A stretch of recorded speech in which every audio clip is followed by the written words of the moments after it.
Olá a todos, sejam bem-vindos ao nosso evento sobre captação de recursos estratégicos para instituições de saúde.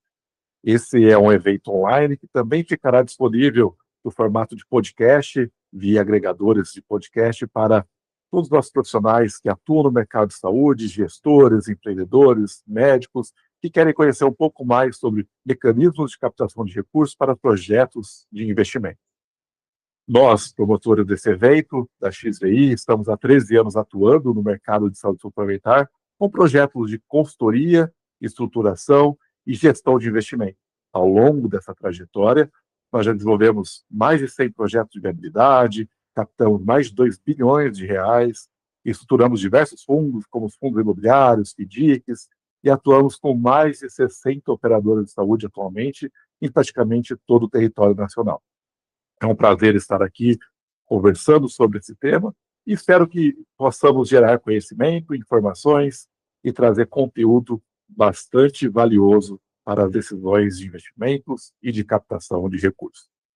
Eu, apresentador do programa de hoje, sou o Dr. Adriel Branco. Para quem não me conhece, eu sou um dos fundadores aqui da XVI, atuo na estruturação de captação de recursos, tendo feito grandes projetos para a construção de hospitais, como foram os projetos com a Unimed Ribeirão Preto, Juiz de Fora, projetos das Unimed de Maceió, Campina Grande, Sul Capixaba e diversos outros. Tenho a formação como doutor aqui pela USP de Ribeirão Preto, na área de finanças, já atuei muito tempo como professor nos MBAs da USP e sou o gestor dos fundos aqui da XVI, tanto para instituições de saúde, como também para profissionais da área de saúde. Então, nós temos toda uma área dedicada à gestão de patrimônio, à gestão de investimentos, e trago um pouco da minha vivência e experiência profissional sobre esses temas que são extremamente relevantes para o mercado de saúde suplementar. A XVI, para quem quiser conhecer um pouco mais, fica o convite para conhecer o nosso site, venha conhecer sobre o nosso portfólio, que é voltado à consultoria estratégica para planejamento, restauração de dívidas, captação de recursos, toda a nossa área de acesso ao mercado de capitais, com a estruturação de produtos de investimentos e gestão de fundos, e também o nosso portfólio destinado a fusões e aquisições.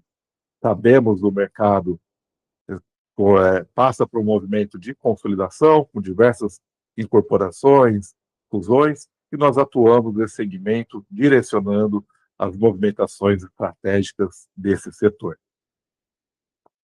Nós já atuamos com diversas instituições de saúde, como Unimed, grupos e instituições filantrópicas, diversos hospitais, e a nossa experiência certamente vai trazer um resultado muito bom para as operadoras, hospitais e diversas instituições que fazem parte desse mercado. Sem mais delongas, gostaria de convidá-los para acessar o nosso XVI News, ao nosso grupo, para que possam receber notícias diárias, interagir com conteúdo todo especial destinado ao dia a dia de quem vive o mercado de saúde. Hoje também esse formato sendo divulgado via YouTube, com a participação online dos nossos acompanhantes, dos profissionais que estão conosco. Fiquem totalmente à vontade para mandar comentários, perguntas, dúvidas, contribuições para o evento. E ao longo da nossa apresentação, eu passo sobre esses comentários para trazer também a interação com todos vocês. No formato de podcast, o link do XVI News está disponível aqui na descrição do evento, na descrição do podcast, e você também pode acessar as informações que nós divulgamos diariamente também nos nossos canais. O tema de hoje ele é extremamente importante quando nós falamos de decisões de investimento. Né? Quando nós tratamos de recursos estratégicos, é porque nós estamos falando de recursos financeiros de longo prazo. É um recurso para a construção de um hospital, é recurso para a aquisição de equipamento, para a aquisição de carteiras de beneficiários, para operações de fusões e aquisições. São recursos estratégicos, são esses que são destinados a projetos estratégicos. Então, ela tem uma característica um pouco diferente do que outras linhas de financiamento.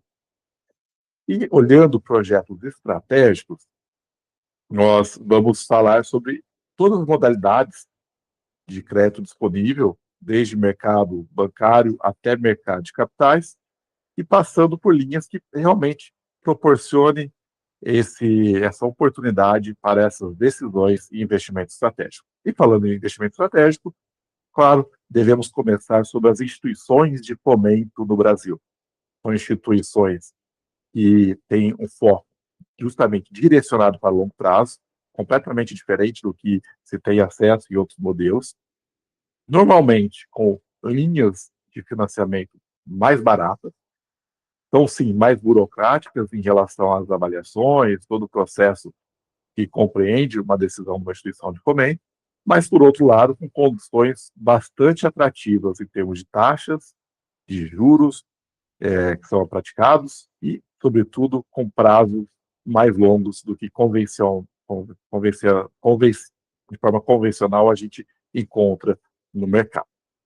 Essas instituições de fomento que merecem destaque são as instituições regionais, então nós podemos citar que as principais regiões do Brasil detêm um banco direcionado para essa área. Então vamos lá, no Nordeste nós temos o BNB, no Norte nós temos o Banco da Amazônia, nós temos no Sudeste a atuação do Banco BDMG, que tem uma atuação mais destinada a Minas Gerais, inclusive já diversos projetos de saúde foram financiados no Estado pelo projeto via BDMG, como aconteceu com o Hospital da Unimed Juiz de Fora, por exemplo. No Estado de São Paulo, nós temos a agência Desenvolve São Paulo, que financiou parte do hospital aqui da Unimed de Ribeirão Preto, como exemplo também. O banco que atua no Sul, que é o BRDE, então, regiões de Paraná, Santa Catarina, Rio Grande do Sul, nós temos uma agência específica. O BANG para o Espírito Santo, e para todas essas regiões temos também a FINEP, que aí é mais destinada a projetos de inovação e pesquisa, que envolvam tecnologia, incrementos de desenvolvimento nessas áreas de pesquisa e inovação. E para o Brasil inteiro, independente da região, nós temos o BNDES, que é o principal banco de fomento de investimentos de longo prazo. Então, dentro do BNDES, nós temos linhas específicas que vão desde linhas para a construção, como, por exemplo, as linhas do FINEM, como linhas para aquisição de equipamentos e máquinas, como é a linha do FINAME.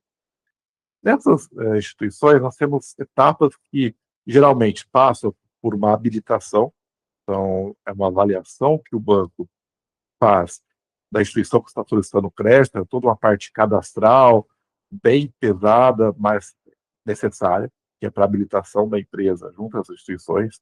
Então, a gente tem toda uma avaliação dos representantes legais, se tem pessoas politicamente expostas ou não, a estrutura legal da empresa, com a CND, toda a parte de certidões. Na sequência, após a habilitação, a gente passa por uma análise de crédito, e é bastante rigorosa, demorada, uma análise muito robusta, que vai verificar a capacidade da empresa que solicita o crédito fazer o pagamento desses juros, de fazer esse investimento, mas também avaliar o projeto, que é o modelo de Project Finance, que é o modelo de verificar a capacidade da empresa e do projeto de retornar os investimentos que foram realizados e serão realizados. E toda a verificação de risco. Então, uma empresa que tem uma boa capacidade de pagamento, ou seja, um bom balanço, bons indicadores financeiros, essa empresa vai ter uma avaliação de risco melhor e, por consequência, uma taxa de juros normalmente melhor. Então, nessa etapa da análise de crédito, tem toda uma fundamentação robusta sobre o projeto. Então, qual é o mercado que essa empresa vai atender, que esse empreendimento vai atender, qual é a viabilidade desse investimento, qual é o prazo de retorno esperado, quais são os riscos associados. Então, é toda uma história que vai fundamentar a avaliação. Na sequência, nós passamos pela contratação, onde é definido o custo e as garantias. Aí as garantias, elas são das mais diversas possibilidades, podendo ser garantias de imóveis, garantias pessoais, como a garantia de aval, e outros ativos, como aplicações financeiras, e, sobretudo, a permissão para a utilização de recebíveis, que é uma garantia mais fácil de ser utilizada em termos de composição da estrutura das garantias. Aliás, muito boas para quem tem receitas recorrentes, para quem tem contratos de longo prazo, para então, após essa definição, a gente ir para a liberação dos recursos e o acompanhamento. Então, é uma característica dessa operação de fomento que ocorra a prestação de contas, ou seja, de tempos em tempos, normalmente mensal, mas pode ser períodos maiores, você tem a apresentação das notas fiscais, você tem a apresentação do desenvolvimento do projeto e o acompanhamento daquilo que foi planejado para a realização. Então, essas linhas de fomento, elas são linhas bastante específicas de financiamento que vão acompanhar o desenvolvimento do projeto. São condições mais burocráticas, mas são também condições bastante atrativas em termos de recursos e linhas de crédito. Em relação ao prazo, essas operações elas podem chegar até 20 anos, normalmente 10, 12, mas podem chegar até 20 anos, com carência de até 4 anos e com juros que partem da TLP, que é a taxa de longo prazo. Tem condições indexadas a CDI, tem condições indexadas a IPCA também.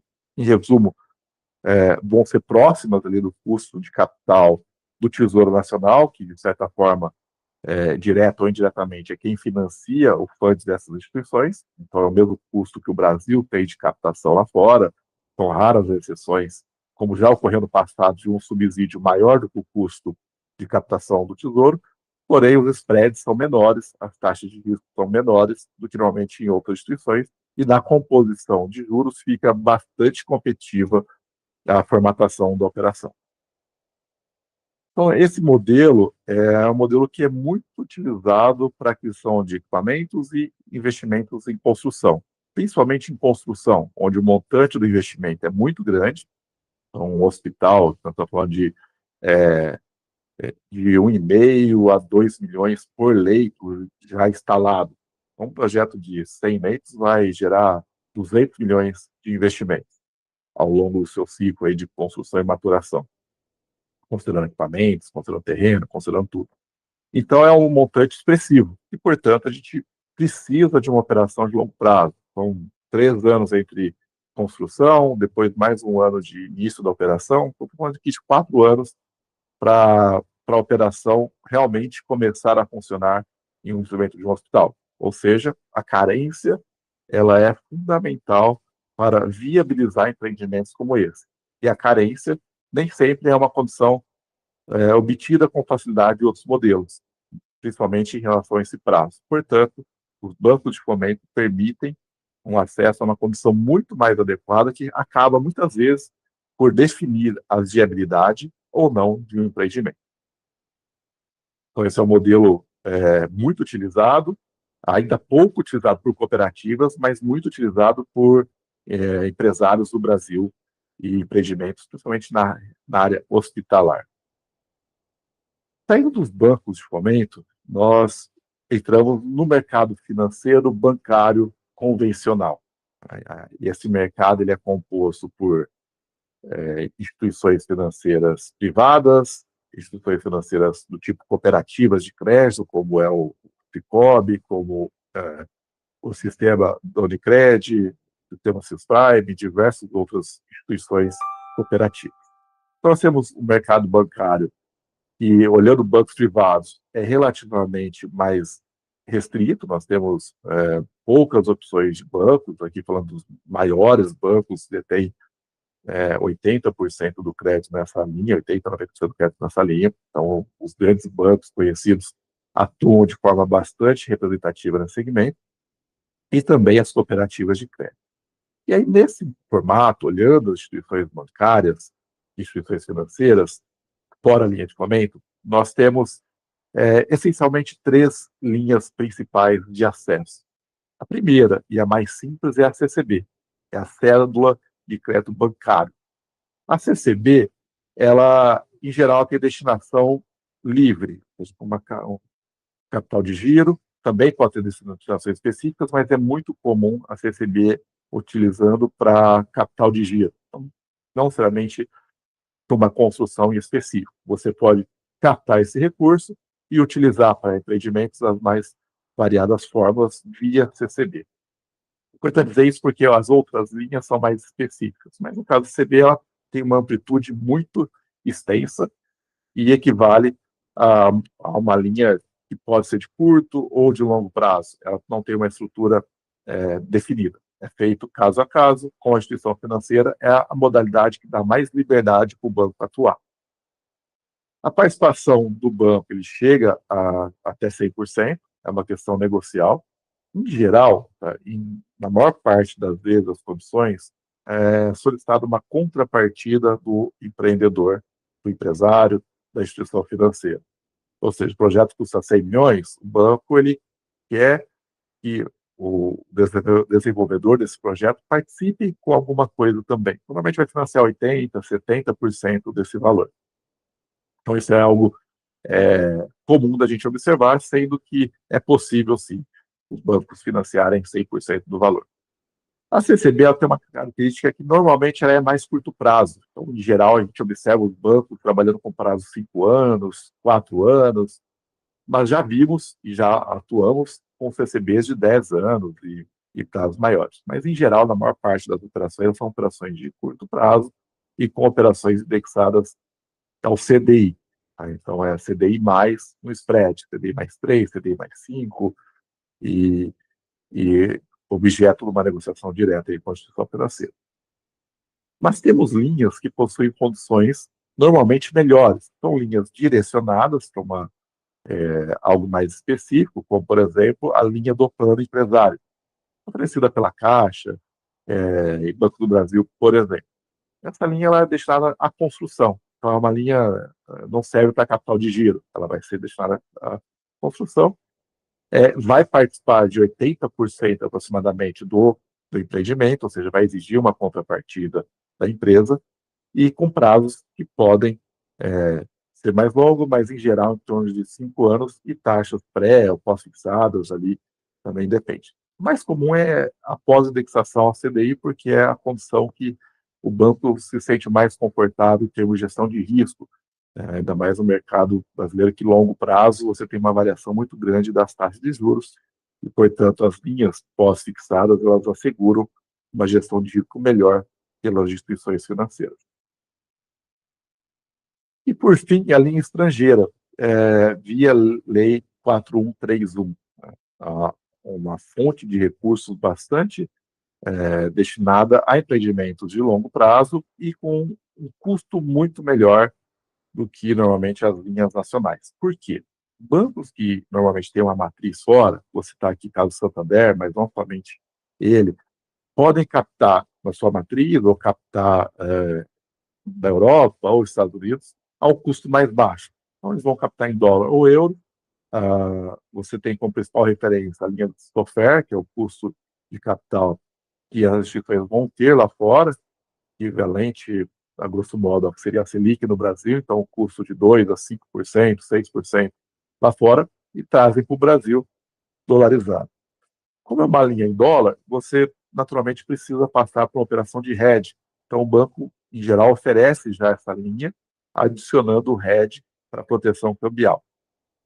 E já tivemos muito sucesso na utilização desse tipo de captação, com aquisições de equipamentos e parte para construção também. Então, é uma linha mais específica, mais estruturada, observada com o banco, uma linha bastante interessante.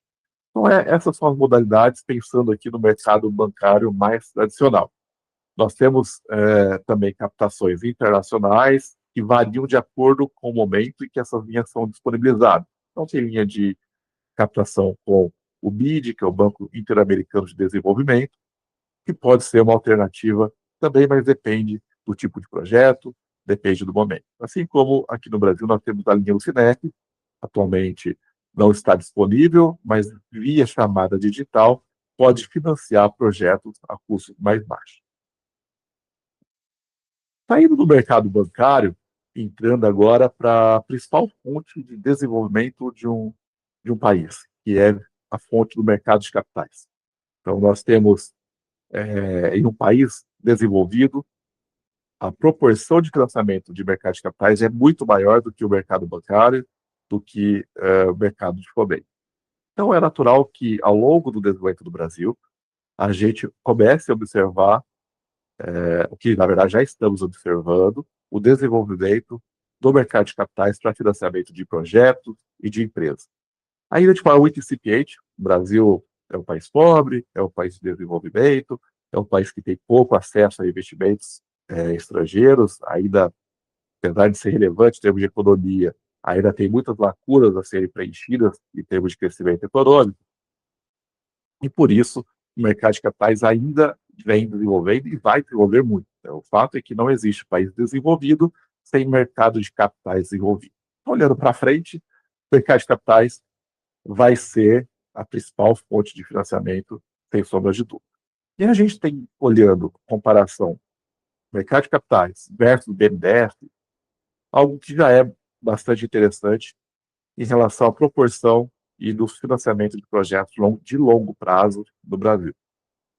Até 2015, 2016, o BNDES era a principal fonte de financiamento de empresas no Brasil, né?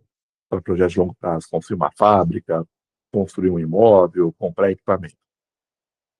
A partir de 2016, você observa uma inversão disso à medida que o mercado de capitais começa a crescer e o BNDES fica estagnado. O que aconteceu nesse período? Vocês devem se lembrar que o Joaquim Levy alterou a forma de financiamento do BNDES, passando a utilizar a TLP ao invés da antiga TJLP.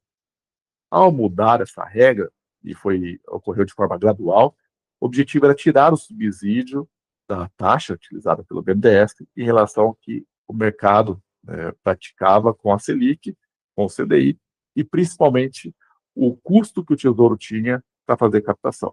Então, quem financia o BNDES, ou seja, quem aporta o BNDES, é o Tesouro direto, o Tesouro.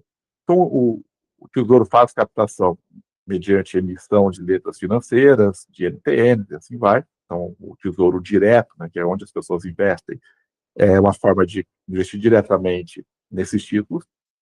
E esses títulos representam a forma de captação do BNDES. Então, o Tesouro capta a Selic e repassava o BNDES lá e prestava a TJLP, que era metade da Selic. Isso representava uma perda direta dos cofres do Brasil. Então, com a mudança da TLP, nós tivemos a seguinte alteração: não haveria mais subsídio na taxa, passaria a emprestar ao mesmo custo do Tesouro. Isso aconteceu de forma gradual, acho que 21 ou 22 já chegou a situação em que o custo do BNDES em termos de captação é com o Tesouro, e, portanto, é o mesmo custo que o Tesouro tem, ou seja, a base, usando taxa de longo prazo, é próxima à Selic de longo prazo. Então, o custo é esse, portanto, a gente não tem o subsídio que tinha anteriormente. Como consequência dessa mudança, o mercado de capitais ganhou um salto de desenvolvimento, passando a atrair mais projetos para serem financiados por lá. Então, aí salta, hoje já é muito maior. Em 2025, a gente deve ter uma relação de 7 vezes o que o BNDES praticou, 8 vezes o que o BNDES praticou. Em 2024, já é um ano concluído, enquanto o mercado de capitais financiou 783 bi em investimentos, nas suas mais diferentes formas, com os seus mais diferentes instrumentos, o BNDES financiou 134 bi em projetos. Então, deve ser algo próximo para esse ano, com um crescimento um pouquinho maior do mercado de capitais. Portanto, olhando para frente, quais são os instrumentos que nós devemos passar aqui como relevantes e que pode ser uma alternativa de captação para as instituições? Vejam que muitos desses instrumentos são relativamente novos no Brasil e, portanto, merecem destaque, porque a maioria das pessoas ainda não conhece, os empreendedores ainda não conhecem. O primeiro instrumento que eu gostaria de citar, que trouxe uma grande revolução no mercado de capitais, e foi, de certa forma, ainda é, de certa forma, desconhecido, é o instrumento da nota comercial. A nota comercial seria equivalente ao que é uma debênture para uma empresa, sociedade anônima. As debêntures já são instrumentos mais consolidados. Quando a gente olha o mercado de saúde, a gente tem um uso muito grande por Apivida, Redditor, Oncoclínicas e etc. São empresas do tipo sociedade anônima, sejam abertas ou fechadas, mas as debêntures são acessíveis às SAs. Já as empresas limitadas, como são as cooperativas médicas, os hospitais de médio porte, pequeno porte do Brasil e todas as laboratórios, clínicas de pequeno e médio porte, não tinham um instrumento de acesso ao mercado de capitais via dívida. Então, se uma cooperativa e uma Unimed quisesse pegar uma dívida, ela não teria um instrumento para acessar diretamente o investidor. Então, se alguém quisesse aportar dinheiro numa Unimed, não teria como, porque a alternativa é via capital social, e não havia uma forma de pegar uma dívida com investidores nesse mercado. E aí surgiu, em 2021, junto com toda a modernização que veio com a documentação digital, a assinatura digital, né, lembrando que a validade desse tipo de instrumentos foi junto com uma série de mecanismos de liberdade econômica, aliás, um grande avanço regulatório, tivemos a criação das notas comerciais, que é um título de crédito não conversível em ações. Então, é uma dívida, assim como são outros instrumentos de dívida, mas com essa diferença de não ter a conversão em ação. É o caso de uma cooperativa, uma limitada, não haveria interesse em converter, ou até mesmo não haveria permissão para a conversão em patrimônio social, em capital social. E por que ela é melhor? Ou por que ela é diferente, né? Melhor dizendo, uma alternativa interessante. Primeiro, ela não tem IOF. Todos os instrumentos de acesso ao mercado de capitais, para o tomador, não tem IOF. Onde FDIC, debêntures, notas comerciais, fundos imobiliários, não tem para o tomador do recurso alteração do IOF. Lembrando que o IOF para empresas foi majorado para 0,95 de largada e para até 3% ao ano. Então, é significativo, é praticamente 4% de custo numa operação de um ano. Se o Selic já está em 15, então é 15 mais 4 de IOF mais spread. Então, é um juros muito alto. Quando a gente olha a nota comercial, a gente não tem IOF. Então, uma grande vantagem. A outra vantagem é a agilidade, que é possível. Então, em poucos dias é possível você emitir uma nota comercial e acessar diretamente investidores, seja numa oferta privada com investidores específicos, seja uma oferta pública, chamando investidores dos seus mais variados formatos. E também permite acessar investidores institucionais, investidores profissionais, fundos de investimento. Então, o hospital quer acessar um fundo de investimento, ele emite uma nota comercial, esse fundo compra essa nota comercial e usa isso como laço para uma dívida. E pode ser destinado para capital de giro, para reestruturação de dívidas, para financiamento de projetos, de construção. É bem amplo. É o que a gente chama de produto estruturado. É uma estrutura a ser definida em termos de garantia, prazo, condições de juros, diretamente com os investidores. Claro que você vai ter alguém intermediando isso, uma consultoria, um distribuidor, uma instituição financeira, mas a lógica é acessar diretamente os investidores, facilitando o acesso ao mercado financeiro, ao mercado de capitais. E esse título, eu acredito que desde lá de 2021 vem crescendo, tem uma tendência de crescimento bastante clara, representa algo na faixa entre 2 e 4 bilhões por mês de emissões, com variações dependendo do mês, de grandes emissões. Grandes instituições já utilizam esse instrumento, e queria trazer os destaques da utilização para a área de saúde. Na área de saúde, nós tivemos a primeira emissão do nota comercial, foi conduzida pela XVI, foi feita com a Unimed Juiz de Fora. Assim que mudou a legislação, nós, cumprindo aqui com a nosso papel de trazer inovação ao mercado de saúde, trazendo acesso ao mercado de capitais pelas instituições, emitimos a primeira nota comercial para a Unimed Juiz de Fora no processo de reestruturação financeira. Foi um case de sucesso absoluto, uma operação de 100 milhões de reais, fica a indicação para quem quiser conhecer. De lá para cá, outras operações aconteceram, como o Hospital Care emitindo nota comercial, tivemos também a operação da Unimed Fortaleza, mais recente, de 2005, então tiveram várias outras operações do setor de saúde, mostrando aqui como que empresas de saúde podem acessar o mercado de capitais de uma forma bastante eficiente. Entrando no outro mecanismo de acesso ao mercado de capitais, nós temos uma estrutura que já é mais conhecida, que é a estrutura do fundo imobiliário. Fundo imobiliário, destinação, obviamente, imobiliária. Com diversos tais já acesso a esse mecanismo, com destaque algumas operações que nós conduzimos por aqui, como foram as operações da Unimed Maceió, da Unimed Campina Grande, o primeiro projeto que nós desenvolvemos com a Unimed Sul Capixaba, ainda iniciando lá em 2018. Então, já tivemos várias operações para o setor de saúde, um projeto muito bem sucedido. Fica o convite para conhecer essas operações, podem acessar nossos vídeos, nossos blogs e também materiais publicados sobre isso. Mas, em resumo, como que se dá a operação via fundo imobiliário? Nós temos duas modalidades. A modalidade do desenvolvimento, que é a modalidade que eu vou construir um hospital. Então, eu contrato uma operação de locação com o desenvolvedor imobiliário, que é o fundo que vai fazer a captação com investidores. Essa captação vai financiar a construção da obra. Depois de pronta, o operador, um hospital, uma rede de hospitais, uma operadora de saúde, uma Unimed, faz o pagamento do aluguel, ou seja, uma operação que tem algumas características interessantes. Exige um contrato de aluguel atípico, é um contrato de locação de longo prazo, normalmente 20, 30 anos, mais 30 anos, e essa locação é paga ao fundo, e tirando os custos de funcionamento ao fundo, gera a renda dos investidores, e se o fundo tiver mais de 100 investidores, estado em bolsa, possui o benefício da isenção tributária do imposto de renda, pessoa física, para esses investidores. Além das pessoas físicas, é possível acessar outras operadoras, fundos de investimento. Então, é um modelo bastante interessante em que eu segrego a operação, que fica a cargo do hospital, da operadora, do imóvel, que é do investidor. O investidor ele detém a garantia, né, de ser proprietário do imóvel com a locação, ser remunerando os investidores.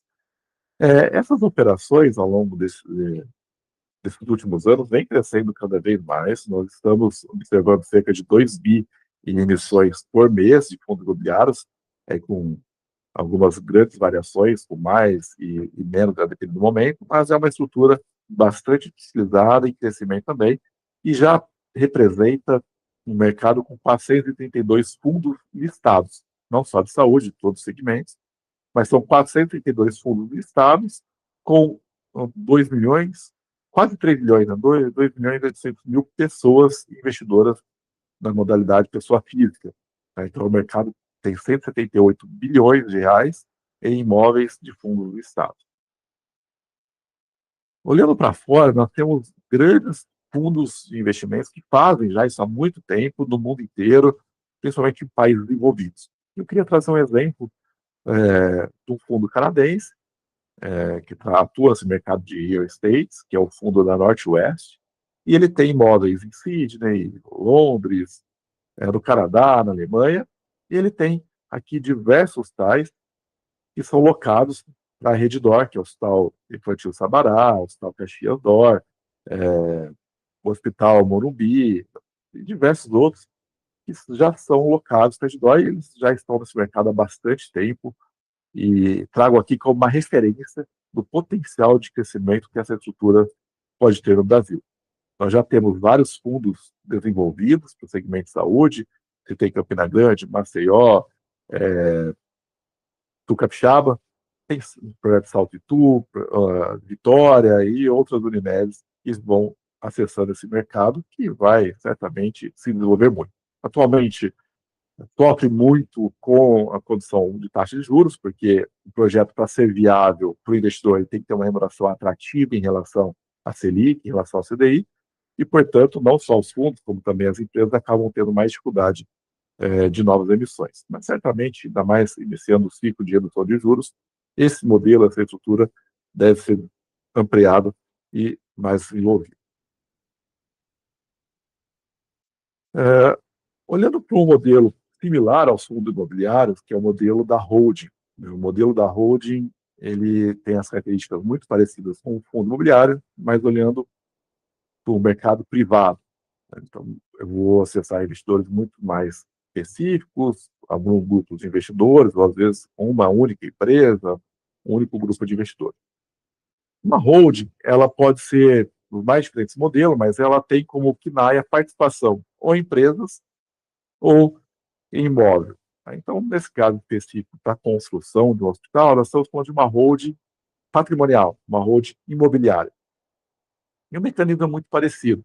Eu vou substituir o fundo imobiliário pela criação da holding. Vai ser uma empresa limitada, SA, a estrutura societária dela vai ser bastante, pode ser bastante ampla, e tem como papel a captação de recursos com investidores, tais como pessoas físicas, médicos, fundos de investimentos, empresas, que vai desenvolver o imóvel e vai fazer a locação, também uma modalidade atípica, para o operador desse imóvel. Então, também tem a utilização de holdings familiares que atuam nesse mercado. Grandes exemplos que a gente costuma observar no mercado são as operações que a Apivida costuma realizar com a holding da família, né, da família Pinheiro. Então, é comum, de tempos em tempos, a família adquirir um imóvel e locar para a operação da Apivida. O sistema Unimed das cooperativas tem bastante operações que nós conduzimos, como assessoramos a Unimed Fortaleza, a Unimed Uberlândia, Centro Sul Fluminense, são projetos que já desenvolvemos aqui com esse mesmo fundamento, tal como também da Centro Sul Fluminense, uma holding constituída para captação de recursos e construção do hospital. E dentro dessas modalidades de financiamento, tanto via fundo como holding, nós temos uma estratégia que é muito utilizada no segmento industrial de varejo e começou a ser utilizado também no segmento de saúde, que é a estratégia de uma operação de sales and leaseback, ou seja, de vender o imóvel e locação de volta. Nesse formato, o imóvel ele já está construído, ou seja, não é para construção, obviamente, é um modelo de aquisição do imóvel que já está pronto. E nesse caso, como o imóvel já está pronto, a gente tem o dono desse imóvel vendendo esse imóvel para o fundo, então um hospital vendendo o seu prédio para um fundo ou para uma holding, esse fundo aluga de volta. Essa alocação vai representar a remuneração que o fundo e a holding vai obter mensalmente. Qual que é a vantagem da instituição fazer isso? Ela pode ter uma dívida mais cara, então imagina que a operadora de saúde tem uma dívida de 20% ao ano, ela faz essa operação e aluga a 10% ao ano. Você tem uma redução do custo de operação, né, do custo financeiro, do custo que a instituição, que a operadora de saúde tem nesse modelo. E aqui, então, de novo, a gente tem que ter uma relação atrativa nesse fluxo financeiro que vai ser apresentado para o investidor, mas são operações que corriqueiramente aparecem na mídia. A Pivida faz com bastante frequência, a Unimed Nova Iguaçu realizou essa operação no início desse ano também, então é comum você observar essa estratégia como uma estratégia de financiamento e muitas vezes vem com o objetivo de reduzir o custo de capital que a empresa tem. Então, nesses modelos, quando a gente observa a operação de sale e leaseback, a gente tem que observar o impacto contábil para essa instituição. Se a gente pensar numa operadora de saúde, a gente sabe a obrigatoriedade em apresentar o patrimônio mínimo ajustado, a antiga mais solvência, o capital regulatório. E aí a gente tem um efeito que pode ser positivo ou negativo. Que efeito é esse? O imóvel está registrado pelo ativo imobiliário na operadora de saúde, exemplo, R$ 40 milhões, que representa o custo de desenvolvimento, o custo de aquisição depreciado. Então, o imóvel contábil ele não está a valor de mercado numa operadora, numa empresa. Portanto, o impacto que ele tem de PL é o mesmo impacto que ele tem no imóvel. Quando ele vende esse imóvel, ele vai vender normalmente acima do seu custo contábil. Então, você construiu um hospital há 10 anos atrás, o hospital está lá registrado no valor que você construiu, deduzido a depreciação do período. Então, normalmente, o custo contábil dele é menor que o valor de mercado. E aí você vende esse imóvel de 40 por 80 milhões. Então, o que vai acontecer? O seu imóvel sai 40 milhões de imóvel, entra 80 milhões em caixa, que é o valor da venda desse imóvel. O efeito disso é um ganho de capital. Afinal de contas, você tinha 40, vendeu por 80. Então, esse ganho de capital representa um resultado do período. E assim sendo, né, e assim com esse resultado, nós temos impactos também no patrimônio líquido, que aumenta nesse exemplo. Eu tenho um imóvel de 40 e vendi por 80, eu tenho um ganho de capital de 40 milhões, e tenho um patrimônio sendo adicionado em mais 40, então meu PL passa a ser de 80 milhões. Então ele tem um ganho para quem tem condições insatisfatórias de mais solvência, do capital regulatório, atual capital regulatório, para ser uma estratégia para adequar esse capital também. O efeito também é verdade. Se por acaso tiver um imóvel avaliado a 200 e vender por 100, eu perdi 100 milhões, vou ter um prejuízo de 100 milhões, vou reduzir meu capital regulatório em 100 milhões. Tá? Mas, em geral, os valores registrados na contabilidade são menores do que os valores de mercado dos imóveis que são praticados, das condições de mercado que são praticadas. Queria aproveitar, então, para a gente fazer esse fechamento entre o modelo de aluguel e esse financiamento. Então, quando eu vou para fundo imobiliário ou hold, eu estou falando de locação. Quando eu vou para fomento, receber linhas internacionais, quando eu vou para modelo de bancos convencionais, estou falando de financiamento. Ele tem algumas características que devem ser avaliadas se faz mais sentido ou não para as instituições que estão desenvolvendo esse projeto. A primeira é em relação à propriedade do imóvel. No fundo, na holding, a propriedade é dos investidores. No financiamento, é da instituição, da operadora, do hospital, porém, normalmente fica atrelada à operação de financiamento, ou seja, fica em garantia ao financiamento. Nos dois casos, você pode utilizar como ativo garantidor, mas de forma diferente. No fundo, você utiliza as cotas do fundo imobiliário até 20%, e no financiamento você detém do imóvel, depois da liberação do imóvel da garantia, você pode utilizar aí também para a constituição da garantia, que era de 20%, passou a ser de 50% como ativo garantidor. Então, os imóveis podem ir até 50% lá como ativo garantidor. Das cotas de fundo podem ir a 20%. No impacto no resultado, no fundo você paga aluguel, no financiamento você paga o aluguel do dinheiro, que é os juros, e a depreciação do imóvel. Você tem impacto de liquidez de forma diferente também, via alocação eu mantenho a liquidez, né, não gasto tudo de uma vez. No financiamento a gente tem um impacto de caixa muito maior, porque eu vou pagar todo esse empreendimento com juros ao longo de um período de 10 anos, 5 anos, o impacto de liquidez é muito maior. Ou seja, afeta mais o caixa na modalidade de financiamento. Para o cooperado, ele pode investir, né, o cooperado cooperativo ou sócio, ele pode investir como cotista. No financiamento, não. Né, no financiamento, olhando o instituição bancário, eu tenho a obrigação sendo constituída pela operadora de saúde, pela Unimed, por exemplo. Os dois têm uma estrutura de burocracia, mas via fundo é muito mais burocrático. Você tem todo o trânsito via CVM, com acesso a instituições financeiras, com investidores, é toda uma operação estruturada. E no financiamento é mais simples, mais rápido, tem diretamente via instituição financeira, tem menos regulação. E as garantias, no aluguel você tem garantias voltadas à locação, normalmente uma carta-fiança, um seguro-locação, uma aplicação financeira, e no financiamento você tem as garantias, que em geral são de 100% a 130% da operação. Eu peguei 100, eu vou construir 130 de garantias, que podem ser recebíveis, podem ser imóveis, podem ser aplicações também. E, além disso, é comum encontrar covenants de desempenho, ou seja, indicadores de desempenho de gestão, dívida EBITDA, indicador de liquidez, dívida máxima e algo do tipo. Então, fechando essa nossa parte de captação, nós temos os modelos via dívida, então nós tratamos os bancos, das instituições de fomento e de mercado de capitais via nota comercial. Então, são todos os instrumentos de dívida. Nesse caso, a propriedade é do desenvolvedor, da Unimed, do hospital, da instituição que está desenvolvendo, enquanto que na holding, ou fundo imobiliário, a propriedade é dos investidores. A tributação ela tem impacto diferente para cada um deles. Nós temos o benefício fiscal da dedução dos juros na base de cálculo das instituições que fazem esse financiamento. E holding, fundo imobiliário, eu deduzo o aluguel e tem um benefício adicional que é a isenção do imposto de renda para pessoas físicas, dadas aquelas características que eu citei, que é ter negociado em bolsa, você tem mais de 100 cotistas, você tem a isenção do investidor pessoa física.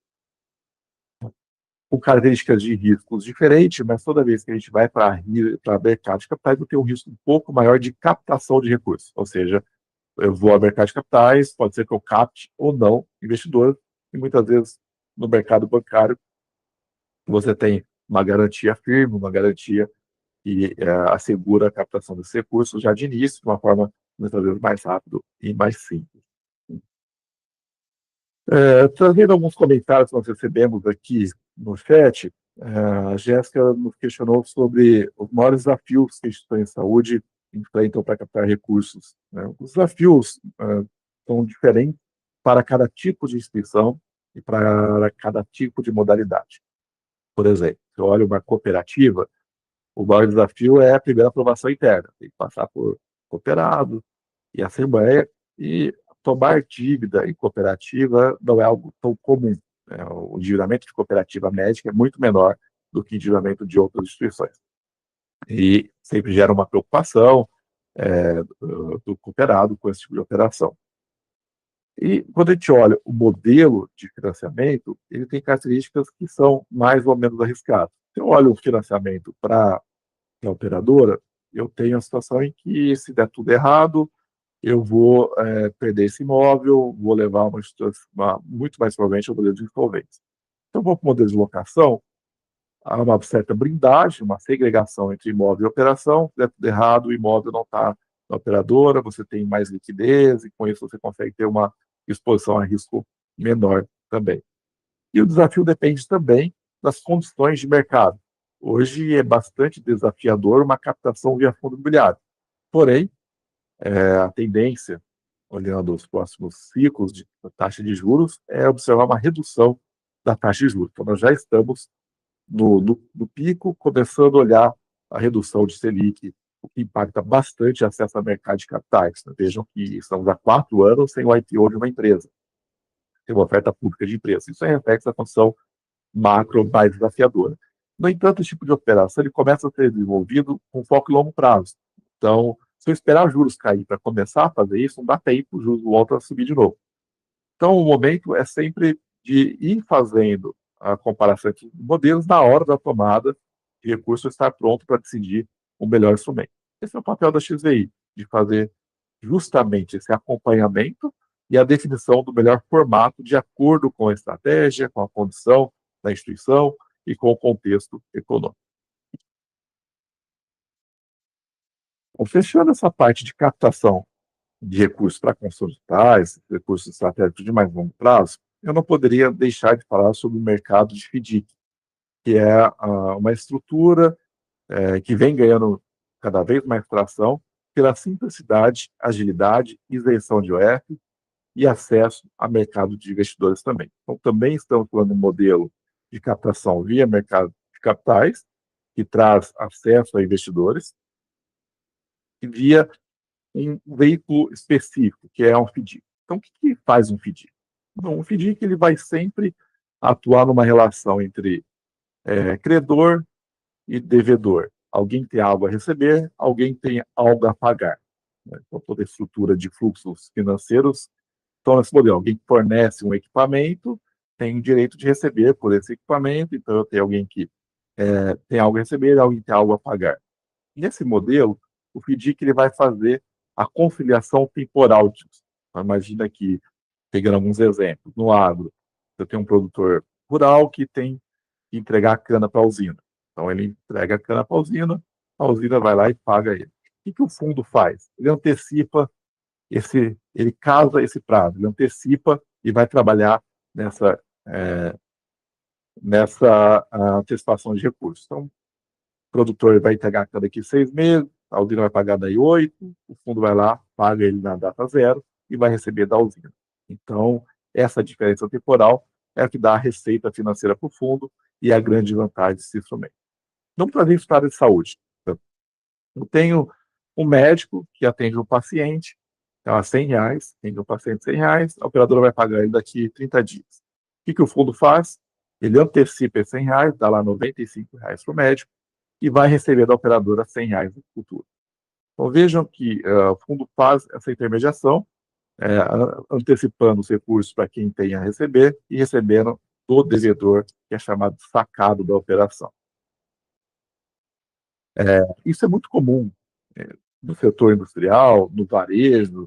Então, a loja vai lá, vende no cartão de crédito para receber em 10 vezes, ela antecipa esse valor recebendo à vista, e o pagador do cartão paga direto ao fundo depois, né? Você não observa, para quem está de fora olhando, não consegue observar essa estrutura, porque ela é muito simples e ela é muito ágil e, por isso, muito utilizada. É uma forma de você ter acesso a crédito de maneira rápida e mais barata, porque também não tem IOF nessa operação. Então, nesse caso, imagina que eu troque o médico por uma clínica, um consultório. O consultório atende diversos pacientes, manda a fatura lá R$ 100.000 para a operadora vai pagar daí um mês, o fundo entrega R$ 95.000 para o consultório e recebe R$ 100.000 da operadora. Então, isso dá uma agilidade muito grande e riscos muito menores do que seria uma operação de alguém emprestar o dinheiro direto para o consultório sem ter uma garantia de recebimento. Então, o fundo tem a garantia do recebimento pela fonte devedora, que no caso é a operadora, no caso seria um hospital. O risco é sempre, tem diversos riscos, mas destacar principalmente o risco de descredenciamento e glosa. O consultório fez antecipação de valores, mas a operadora foi lá e glosou esse valor, não vai pagar, e aí a gente tem uma situação de inadimplência. Mas são riscos que podem ser mitigados com a estrutura que é desenvolvida. Além de toda a característica mais simples e muito mais rápida, muito mais barata do que outras condições via mercado de capitais ou até mesmo mercado bancário, você tem toda uma modernização regulatória incentivando esses instrumentos. Então, até 2022, os FDICs não eram acessíveis ao público em geral. O investidor, pessoa física, que não fosse qualificado, que não fosse profissional ali, não tinha acesso a investimentos FDIC, não eram distribuídos em plataforma, então era algo bastante restrito. Assim como aconteceu com os fundos imobiliários, que ganhou o acesso no mercado de pessoas físicas, que hoje já tem quase 3 milhões de pessoas, o mercado de FDIC ainda está engatinhando, porque foi apenas a partir de 2022 que passou a ser disponível para o público em geral. E aí, como foi disponível, vem crescendo bastante, os FDICs, né, vem ganhando proporções muito relevantes, e ele tem toda a lógica da eficiência tributária, tanto para quem toma o recurso para a isenção do IOF, como para quem investe no FDIC, já que você tem o benefício do diferimento do imposto de renda, considerando que o fundo não tem come-cotas. Então, você não tem o come-cota, uma aplicação financeira comum no fundo de renda fixa. No FDIC, também é classificado como renda fixa para o investidor, ele tem o pagamento do IR somente no resgate, somente ao final. Isso é uma grande vantagem para os dois lados. Com isso, o patrimônio de FDIC de 2021 para cá cresceu 4 vezes. Nós estamos falando de um mercado atual de 715 bilhões de reais, deve atingir 1 trilhão no ano que vem, no ano seguinte, 23 ou 27. Então, a dimensão desse mercado comparado aos outros, e principalmente o crescimento dos últimos 5 anos. Nós saímos de 200 bi para 800 bi no final desse ano. Então, é muito, muito relevante e com crescimento que passa a ser uma alternativa bem interessante de acesso a recursos financeiros. E por que isso? Né? Além da facilidade, da agilidade, nós temos a constatação que os juros para pessoa física e empresa de maneira geral são juros muito altos. E o FDIC ele consegue ser uma alternativa, ele consegue competir nesse mercado de juros.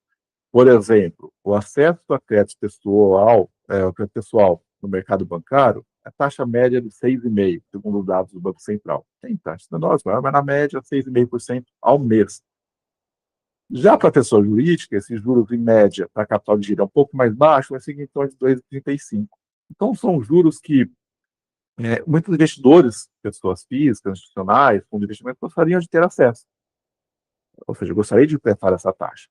E, por outro lado, você tem empresas que gostariam de pagar um pouco menos, pessoas que gostariam de acessar um pouco menos. E o FDIC vem para juntar isso. Eu trago o FDIC, dando mais rendimento para investidor e ter um juros menor para o tomador do recurso. Consigo casar as duas pontas. O FDIC ele vai fazer isso. Pensando numa estrutura assistencial, eu tenho, de um lado, uma operadora, um hospital, que tem muito recurso de liquidez, seja aplicações livres, aplicações vinculadas, e busca ter mais receita financeira, um resultado melhor e ter uma parceria mais forte com seus prestadores de serviços. Vejam, um dos grandes problemas que a gente tem na saúde suplementar no lado financeiro é o prazo de pagamento de uma operadora para a sua rede prestadora, do seu hospital para o seu médico. Tem casos que chegam a 90 dias, às vezes mais. Você imagina um médico atende um paciente e vai receber daí 90 dias. É muito prazo. O FDIC vai permitir o médico receber agora, vai permitir o laboratório que fez um exame para a operadora receber agora.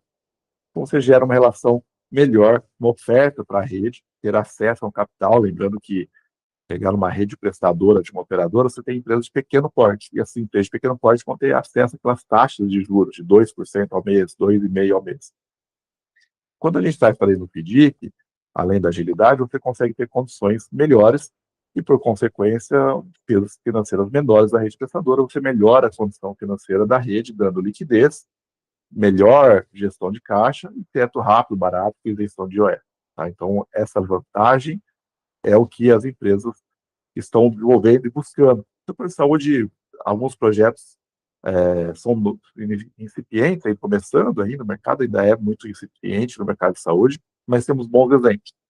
A XVEI desenvolveu o primeiro fundo de antecipação de recebíveis para o sistema de saúde especificamente, né? Então a gente fez com uma operadora do Sudeste, antecipação de recebíveis, de lá para cá, outras operações começaram a surgir, com destaque da uma grande o grande desenvolvimento que vem a Apivida nesse mercado. Então, a Apivida já tem lá o portal fornecedores da Apivida, todo mundo que fornece para a Apivida, grupos de médicos, clínicas, etc., faturam, mandam a nota fiscal e já recebe na hora antecipando isso. Então, buscando ter taxas melhores, mais liquidez, e assim vai. Nós, aqui também pela XAI, nós lançamos um portal próprio para financiamento da rede prestadores. Então, tanto médicos como fornecedores gerais, então, todas as empresas desse sistema que atendem um operador de saúde, podem utilizar o Atrio Finance como uma estratégia de financiamento.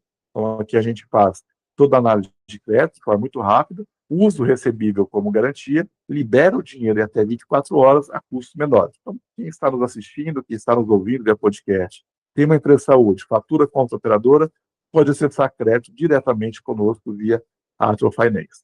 Então, convido a todos para acessarem o nosso portal, faz o cadastro, é rápido, é simples, consegue solicitar o crédito até 24 horas e a gente faz a liberação e depois vai receber direto lá da operadora de uma maneira bastante fluida, né, sem grandes problemas, sem grandes entradas aqui para a operação. Então, até 24 horas a gente libera esse recurso para hospitais, clínicas e médicos de maneira geral. Então, convido a acessar o nosso portal, conheça as linhas de crédito que temos disponíveis e qualquer dúvida, faça o contato conosco.